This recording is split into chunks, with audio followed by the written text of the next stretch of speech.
취업을 포기하고 재미로 간 학과에서 평생 직업을 찾은 사람들. 4부를 시작합니다. 4부는 큐레이터 및 문화재 보존원에 적합한 적성 및 흥미에 대해 알아보도록 하겠습니다. 5번이 보면은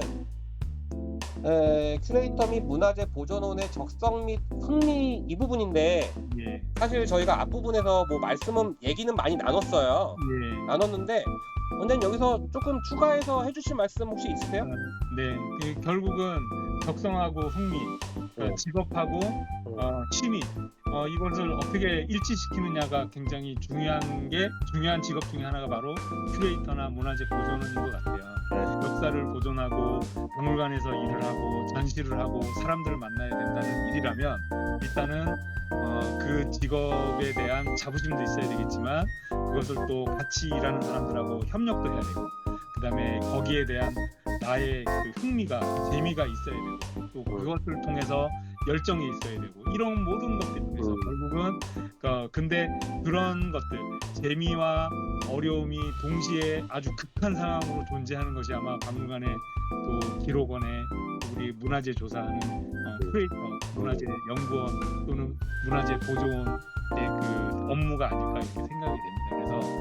그래서 또 디테일해야 되고 또 세밀해야 되고, 그렇지만 너무 세밀하고 디테일하다 보면 또 큰 숲을 볼 수가 없기 때문에 또 내가 그 전시하고 그 정리하는 것들 중에서 이것을 또 보러 오는 관람객도 생각해 줘야 되기 때문에 결국은 나를 드러내야 되고 또 나를 또 절제해야 되는 게 또 이 직업인 것 같아요. 그래서 재미와 어려움이 극과 극으로 존재하는 직업이라고 박물관의 큐레이터, 문화재 보존원이 아닌가 이렇게 좀 생각을 합니다. 부원장님은 네. 지금 대학 졸업 이후에 수십 년 동안 지금 이거를 유지를 해오셨는데, 이 직업을 예. 처음에 시작할 때는 어떤 부분에 매력을 느껴서 시작을 하셨고, 네. 또 수십 년 동안 다른 분야 안 하시고 네네. 왜 이걸 어떤 매력을 느끼셔가지고 왜 계속 이걸 하시는지, 네. 그것도 좀 궁금해요. 원장님은 어떠신지. 저 같은 경우는 사실은 이제 역사, 고고학, 미술사 이게 다 뭐 이렇게 처음에는 이게 구분된 게 아니라 다 똑같은 거라고 생각을 했어요. 그러니까 미술사가 고고학이고 고고학이 인류학이고 인류학이 사회학이고, 그다음에 그런 것들을 또 박물관에 와서 또 전시하는 게 또 큐레이터가 또 고고학이고, 뭐 하여튼 다 모든 게 다 같은 테두리 안에 있는 다 동일한 것인 줄 알았는데 그것들을 이제 구분하고 이게 다 각각의 그 학문의 성격이 다 틀리고, 그렇지만 또 협업해야 된다는 것을 알게 된 게 이제 대학교 3학년 때고요. 그리고 이 발굴을 하고 고고학을 공부하는 것에 매력을 느낀 거는 사실은 고등학교 때거든요. 방송국에서 뭐 신라 천년 고분을 발굴했다 하면서 이렇게 텔레비전 보면은 우리가 이제 붓으로 유물들을 이렇게 긁어내고 또 이런 그 줄친 곳에 또 이렇게 그 측량하고 또 실측하고 이런 모습들이 방송을 통해서 이게 봐왔기 때문에 저런 역사를 공부하는 것들 중에서 뭐 책을 보거나 이런 것보다는 야외에서 이런 야외 활동하는 게 훨씬 더 매력적이구나, 내가 저걸 한번 해봐야 되겠다 생각한 것들은 고등학교인데, 그러한 꿈이 취업 직장이 되고 나의 직업이 되기는 쉽지는 않잖아요. 근데 그런 것들을 내가 어렸을 때 또 가졌던 꿈을 내가 직업으로서 좀 이뤄내 보겠다는 또 나에 대한 약속을 또 지켰다는 것에 대해서 또 흥미롭고, 또 그것을 스스로 신뢰하고 또 그것을 이걸 직업으로 내가 꼭 간직해야 되겠다, 꼭 해야 되겠다고 하는 그런 그 약속, 저와의 약속, 이것 때문에 꾸준히 지금까지도 이렇게 문화재 관련 일들을 할 수 있지 않았나 이렇게 좀 생각을 합니다. 다른 일을 해보고 싶은 적은 없으셨어요? 예, 전혀 없었어요. 그러니까 이런 게 있었던 것 같아요. 내가 고고학 발굴, 매장문화재, 박물관 이 일을 하지 않으면 나는 실패한 사람이 되지 않을까? 뭐 이런 생각이 좀 있었기 때문에, 불안한 마음이 있었기 때문에 이거와 관련된 일들을 꼭 반드시 꼭 해서 끝까지 가야 되겠다 이런 생각이 좀 강했던 것 같아요. 그렇구나.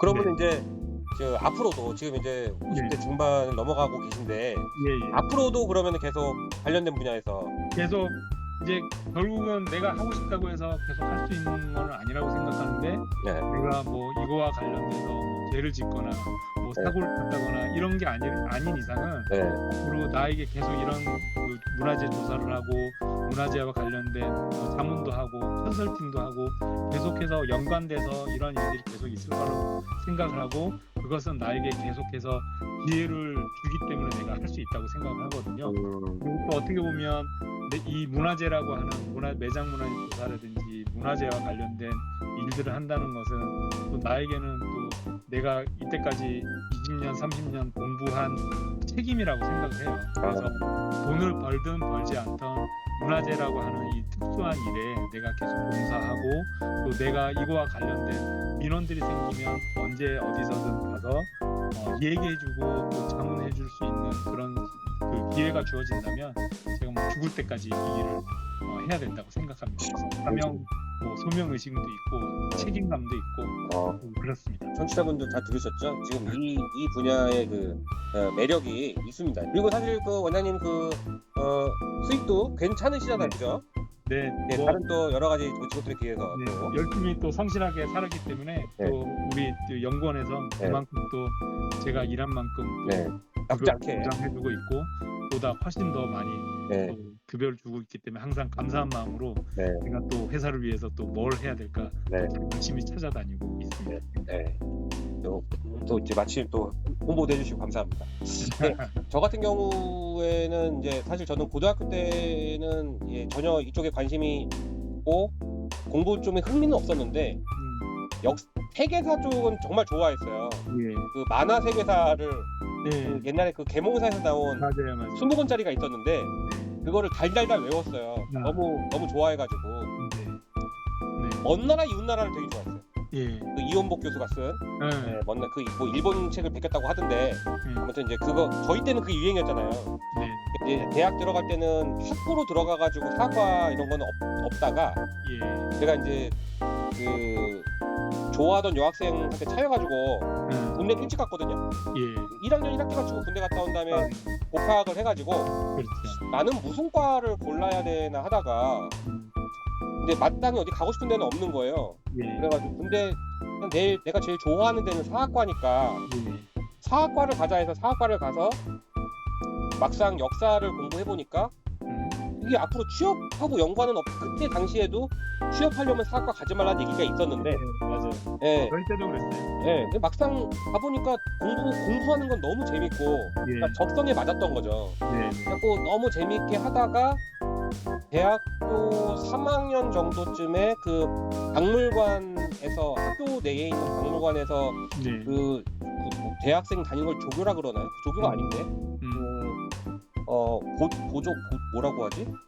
실습생 같이 네, 좀 알바비를 준다 그래가지고 박물관에서 일을 하면서 이제 발굴 조사를 경험을 하게 됐고, 실습생인 거죠, 실습생. 예. 그다음에 거기 학교에 계신 선생님이 대학원에 그 전액장학금 네, 그거를 줄 테니까 들어와서 고고학을 전공해라. 예, 그러셔가지고 이제 학교를 들어간 거고요. 네, 학부 때 역사 전공하고 대학원 때 고고학 전공하고 들어갔다가 네, 고고학 공부하다가 거기서 이제 그 발굴조사기관에서 나오면서 네, 그 공공기관의 파주시청하고 고양시청에 다닌 거잖아요. 예, 그 거기 다니면서 그 거기 업무 중에서는 고고학 업무가 별로 없고 이제 건축문화재 업무가 많다 보니까 그렇죠. 네, 행정.